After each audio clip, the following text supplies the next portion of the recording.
Pacific north of Copenhagen, but I can see Sweden from here.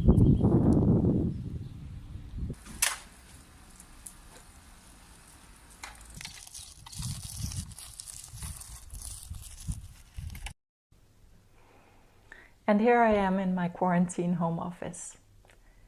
Also in here, Sweden is never far away from my mind. Behind me is a painting from Visby on the beautiful Swedish island of Gotland. It's painted by a Danish artist called Hans Nicolai Hansen in 1894. So in a way, Swedish and Danish cultural heritage is merged together here in this painting. I thought that would be a fitting backdrop for my talk. I'm very sorry that we're not together for the DigiCult event due to the COVID-19 pandemic that's costing so many lives and that has brought society as we know it to a standstill. All attention these days goes to news updates on the health situation and the consequences for global economy. And at the beginning of this lockdown, when artists and cultural institutions started saying this crisis is going to deeply affect our cultural life, the Danish Minister of Culture said, and I quote, "I would see it as inappropriate to be talking about culture right now," implying when there is a health and economic crisis. Right now, our TV, radio, media, and official platforms are filled with a relatively small and homogeneous group of voices dominated by economics, science, and national security. Culture in the broadest sense is not fully at the table, nor is the potential of those special experiences and perspectives embedded in cultural heritage. It's not being heard. For years, politicians and citizens have been asking what cultural institutions do for society, what their relevance is. This question has gained new urgency now that we are all closed down. So how will we respond?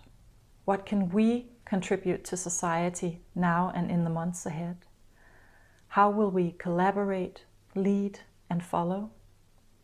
How do we want to be remembered? What we as cultural institutions do and don't do in response to the COVID-19 crisis will affect how the public and our governments perceive of our long-term relevance in society. COVID-19 is a crisis that will alter the way we see and think about the world. In order to be relevant for everyone in society, GLAMs must play a role in shaping this changed worldview.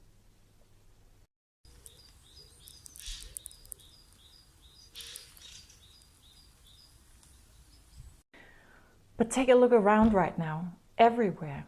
GLAMs, which is of course short for galleries, libraries, archives, and museums, they're all responding with creativity and energy, organizing community singing from home in front of the TV, posting historical information and facilitating dialogue around the topic of pandemics, sharing highlights from closed exhibitions and galleries, inspiring people to do crafts and arts at home. They're sending out open calls for users to share their stories of COVID-19 so that it can be preserved and become part of our common history, and much, much more. GLAMs are finding new ways to stay present in people's lives and connected with their communities. And it's aided by digital technologies. Taking care of each other by keeping a distance seems almost tailor-made for digital bridge building. All over the world, people are hungry as ever for art and culture. We're stuck at home. All the theaters and cinemas and museums and libraries are closed. But digital culture has never been more popular.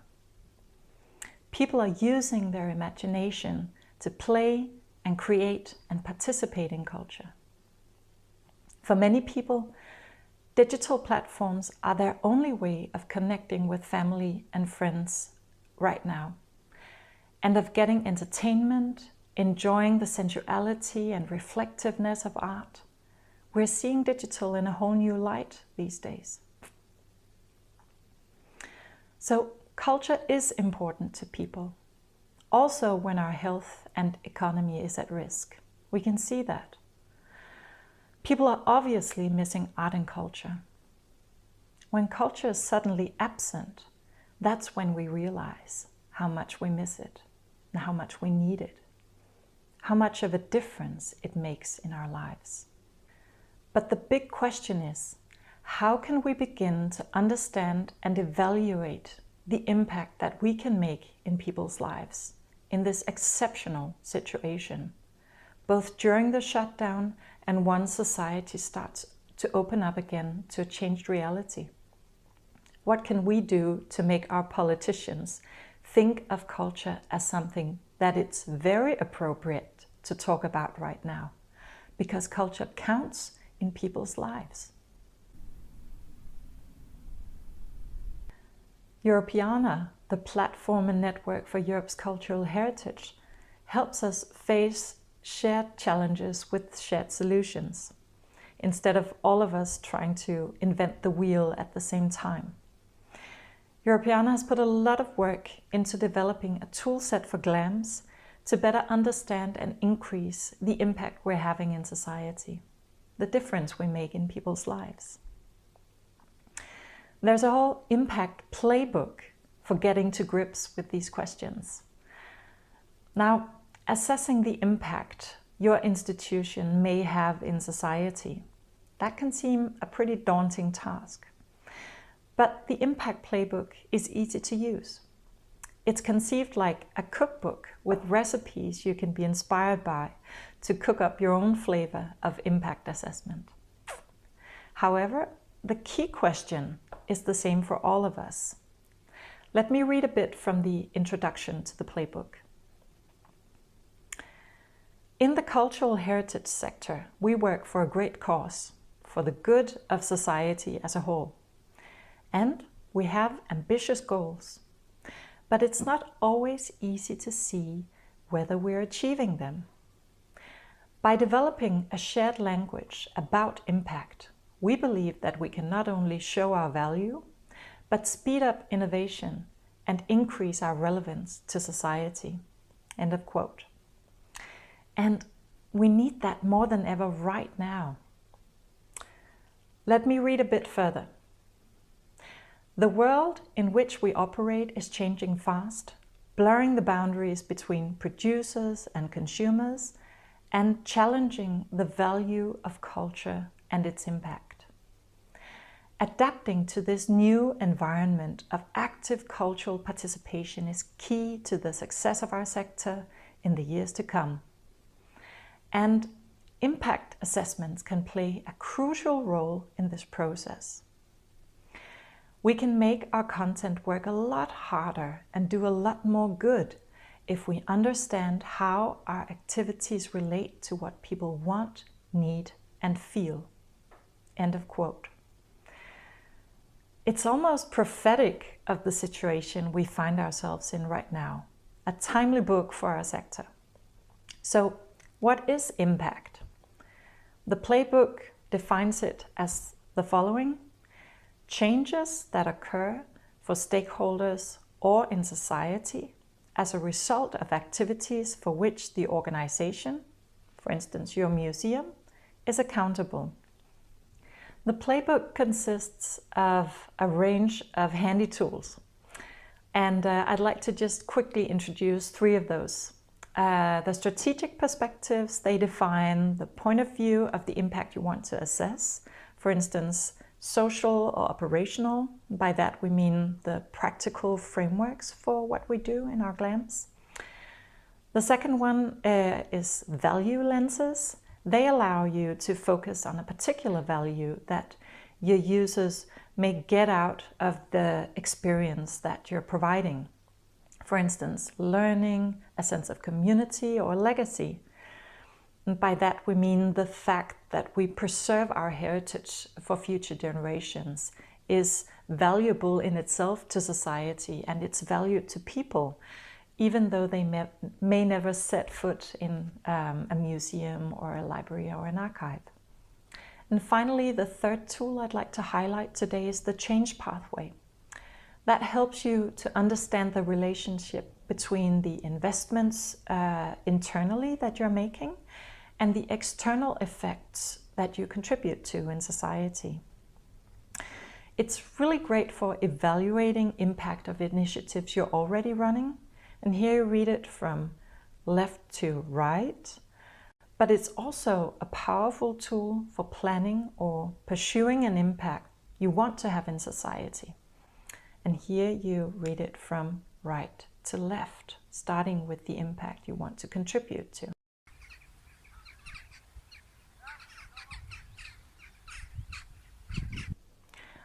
During this lockdown, at my own museum, SMK, we're saying that the museum is closed, but the collection is open. We put years of work into making our collection as open and useful as possible to people all over the world with open licensing. But our impact in society will not just be about increasing our presence on digital channels. It's about being relevant in people's everyday lives as they unfold in this new and unknown territory where we can hardly recognize our world again.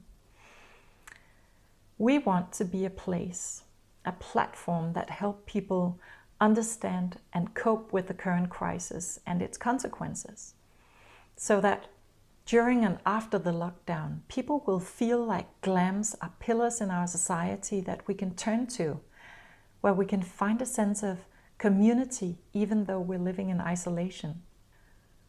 GLAMs everywhere are bubbling with an incredible energy and imagination during the quarantine.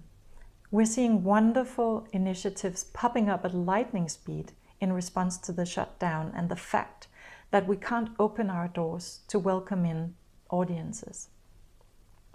But at least that's what we're experiencing at SMK, but I'm guessing it might be the same case in other GLAMs. Our response so far has been reactive and somewhat unorganized, with no unifying idea or direction. We're frantically trying to do something relevant without being completely clear if it's the right thing for the right people. Nina Simon recently blogged about this dilemma, and I'll quote a couple of her well-written thoughts here. In some cases, rapid response is phenomenal and highly relevant. I'm thrilled that art museums are donating personal protective equipment to healthcare workers. I'm amazed by historic sites that are offering their facilities up for hospital beds and food distribution centers. I'm grateful arts councils are setting up emergency funds for artists. I'm glad nature centers and parks are staying open as places of connection and healing. These forms of rapid response are timely and meaningful, but I had to hunt for the above examples. Meanwhile, without my asking, my inbox is overflowing with a deluge of virtual museum tours, live-streamed opera performances, digital educational resources, and it makes me wonder, is this the most meaningful way cultural organizations can contribute, or is it just the fastest way? I'm not opposed to these offerings. I can see the hope and pleasure small snippets of art, music, history, and nature provide. But why are we doing it? Are we doing it based on some kind of expressed community need? Are we doing it with an eye towards serving communities that are struggling most? Or are we doing it to assure ourselves that we are doing something? To assure our donors we still exist and that our jobs are worth keeping, which is in itself important. You could argue that these organizations are contributing what they do best, but we're a creative sector, and I think we could get more creative. In the race to deliver, I worry we may distract ourselves from the potential to envision and deliver true community value. End of quote.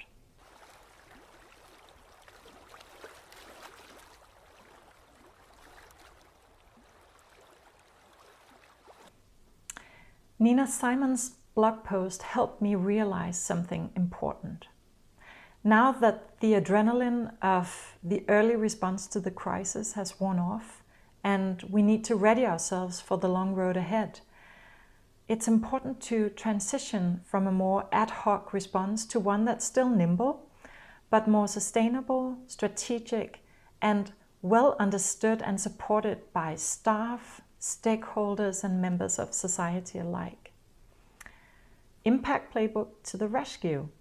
This is a great tool to help us prioritize our resources and efforts where they're most likely to have impact. So, following Nina Simon's suggestion, let's try and focus on the communities that need us most to be of service right now.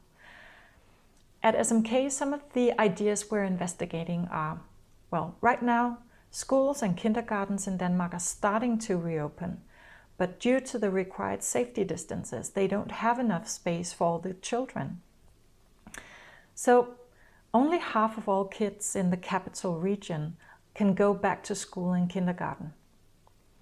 It's a long and dreary waiting time to be locked up at home for the kids. Could museums invite kindergartens and school classes to use the empty galleries to provide the necessary space for teaching and togetherness to begin again for these children? So let's see how that would look in playbook terms. And for the sake of simplicity, I'm going to just focus on the case of the school kids here. So for school classes in need of space to gather in and learn together, the strategic perspective might be social or operational. And the value lenses to look through could be learning, obviously, but also existence. So the fact that we have museums, the buildings, the facilities in our society, that provides a whole new opportunity to use them as learning spaces right now in a new sense of the word. And for the change pathway, here we have a concrete idea for an activity. So let's see what impact we can aim to contribute to. And here, the stakeholders, that's the school kids, their teachers, also the parents who are eager to have their kids back in school. The resources, that's the empty galleries. The activity that the museum would be providing is space for learning. When we look at the outputs, that would be that more kids can start in school earlier. If we look at the outcomes, we can look at both short and long term. On the short term, well, obviously less pressure on families with kids because a more normal everyday routine can start to open up.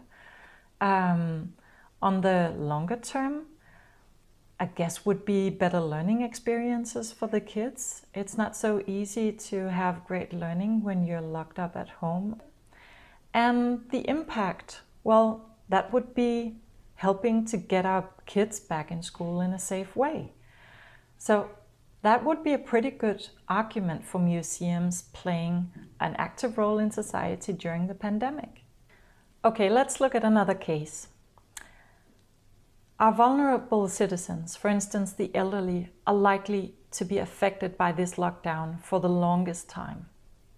How can GLAMs arrange social activities that are meaningful to them during this quarantine and that will ease their loneliness and isolation? This is a big societal problem right now. So when it comes to building activities with vulnerable citizens, we could use the social strategic perspective And we could look through the community and legacy value lenses, as this could become a lifeline and sense-making initiative for them. Now for the change pathway.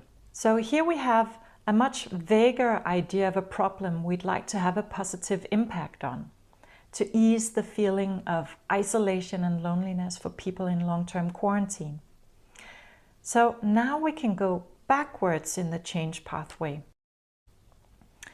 The impact we're trying to contribute to would be easing the loneliness and isolation of some of the people in society who are most severely affected by the COVID-19 lockdown. The outcomes we could contribute to would be for these users to feel happier, more connected, less isolated. The outputs of our initiative here would be participatory activities, something like meetups or co-creation that's facilitated online so that people can stay safe at home while having something meaningful to go to with each other. The activities to set this into place would be for us to reach out to the stakeholders and plan meaningful activities with them. The resources we need to contribute to this impact would be, well, the relevant staff, competencies, and some adequate platforms. And finally, of course, our stakeholders. That's vulnerable, maybe elderly citizens locked up in quarantine. So as you can see, in this change pathway, we started with the impact we want to contribute to and worked our way backwards. And that helps us to understand what kinds of resources and activities we need to invest if we want to have a particular impact in society. So these are just some quick examples to demonstrate how you can work with the impact tools and try and see how you can develop this impact that you'd like to contribute to in society. It's not meant as a case study as such. It's more like a call to all of you GLAMs out there to use this special occasion to become more aware of your own potentials to make a positive difference in the communities you're part of. Now, we can't do everything at once for everyone, but the impact tools can help us crystallize what opportunities we have to make a difference and to prioritize our efforts.